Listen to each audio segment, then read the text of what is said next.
Greetings, everyone. Pete Pardo here from Sea of Tranquility. Welcome to another episode of What's Hot with Sea of Tranquility. It's Wednesday, new album review day. Probably going to be somewhat light today because I'm flying out of here to go to a baseball game. I took the day off from work and I'm going to go catch an afternoon game at Citi Field with the Mets and the Astros. So I figured I'd put together a couple quick ones for you here this morning. This one is a reissue.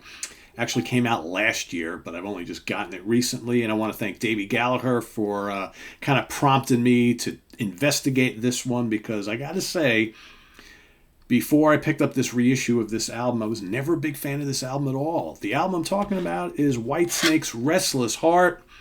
This is the 25th Anniversary Edition, right, because this album was released in 1997. Here's the original version, which was called David Coverdale and Whitesnake, Restless Heart, back when it was released. And I bought this when it came out. Of course, it was not released here in the States.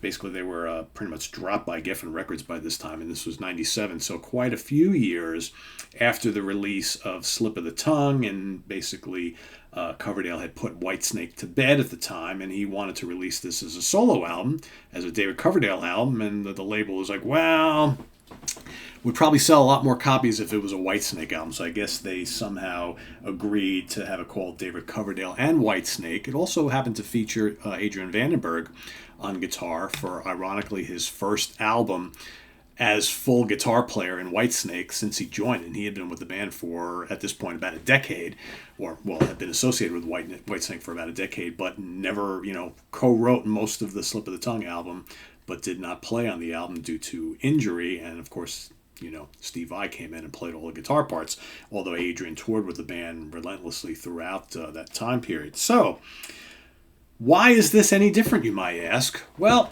they basically went and remixed the album. One of the things I always had an issue with on the original is that the album lacked balls. It was no bite to it at all. The production was very, very vocal heavy. A lot of keyboards.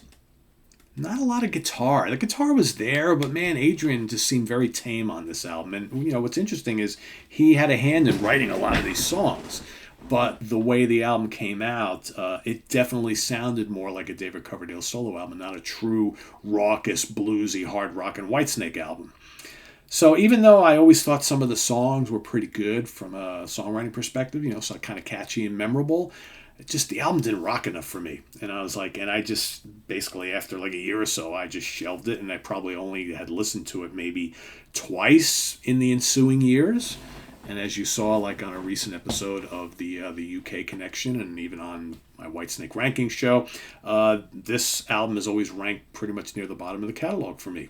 However, in 2021, they basically went back in and remixed this album and added some meat to it. And by adding some meat to it, you got some additional guitars thrown in by current Whitesnake guitarist Joel Hoekstra, some additional keyboards from Derek Sherinian, of course, from Black Country Communion and Sons of Apollo and all sorts of other things. You got Christopher Collier added some additional percussion and backing vocals. Some additional backing vocals have been kind of thrown in here as well. And all of a sudden, this original album now sounds totally like a Whitesnake album. On the original recordings, you had Coverdale, you had Vandenberg, Guy Pratt on bass, Denny Carmassi on drums, and Brent Tuggle on keyboards. Right, you got Tommy Funderbunk on backing vocals, Beth Anderson, Maxine Walters. Right, so you got some additional people helping out here. But all of those songs that I thought had a lot of potential, now that potential is fully realized. I mean, Jesus, the title track, Restless Heart, I always thought was a really catchy tune and by far the best song on the album. It sounds great with this, again, additional, kind of like what they did with the Slide It In album when they brought in John Sykes to kind of beef things up a little bit. Now all of a sudden, this kind of bland album becomes the heavy-hitting Whitesnake album that it always probably could have been and now is. So you've got additional kind of beefed-up riffs and rhythm guitar things thrown in by Joel Hoekstra. They probably took the original guitar mixes from Adrian Vandenberg and tweaked those a bit. So all of a sudden now the guitars are really prominent. The riffs are bigger. The solos are a little more, stand out a little bit more. I'm not quite sure exactly what additional keyboards Derek Sherinian had added over what Brett Tuggle did, but now all of a sudden you're hearing some cool like Hammond organ and really cool synths, but it's just really good adding textures and things like that. Coverdale sounds great on this album. And I think now because the album, the songs and the production is a little more in your face, it even makes Coverdale's excellent vocals stand out even more. So again, this is at a time where, he did the Coverdale Page thing, then took a couple of years off. So he sounds pretty fresh on here at the time. So this was 97. You're So Fine, fun song. Can't Go On, crying. Vocals are great on that. Take Me Back Again is absolutely stupendous. Good, heavy, bluesy rock song. Anything You Want, more catchy. Too Many Tears, kind of like the catchy ballad on here. That's a good song, a good melody on that. All in the Name of Love, another good anthemic Whitesnake track. Your Precious Love, not a big fan of that. Can't Stop Now, great song. Woman Trouble Blues is a barnstormer blues metal song. So good, so good. Stay With Me, another kind of bluesy, gospel-y ballad. You got Theme from Menagerie, drum solo, which is kind of cool, little instrumental there with lots of drums on it. And then Don't Fade Away is a really good, again, kind of more like pop rock type of, bluesy pop rock type of thing.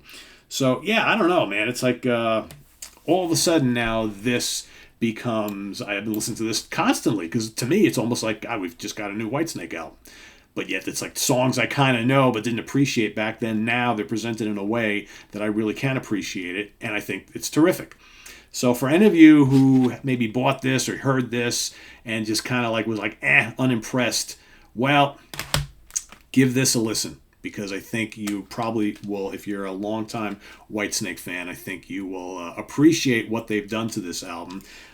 It's Restless Heart with a lot of balls. That's I know I've said it a couple times, but that's basically what it's like. So this I had no use to ever listen to again. This now has been on constant rotation. So I don't know. I dig it. Big, meaty, ballsy, bluesy, heavy Whitesnake. Lots of hooks. Coverdale sounds great, and I dig it. So check it out if you haven't already, and visit us on the web at www.seaoftranquility.org. We're on Facebook, we're on YouTube, all together, all the damn time. Probably one or two more new things coming at you today. We'll save more stuff for next week. So thanks for watching, everybody. Please subscribe if you haven't already, and click on that notification bell. We also have the links below to our Ko-Fi page for channel donations and our merch page. We can get all sorts of cool Sea Tranquility stuff. So thanks for watching, everybody. We'll see you real soon here. I am Pete Pardo. Take care. Bye-bye.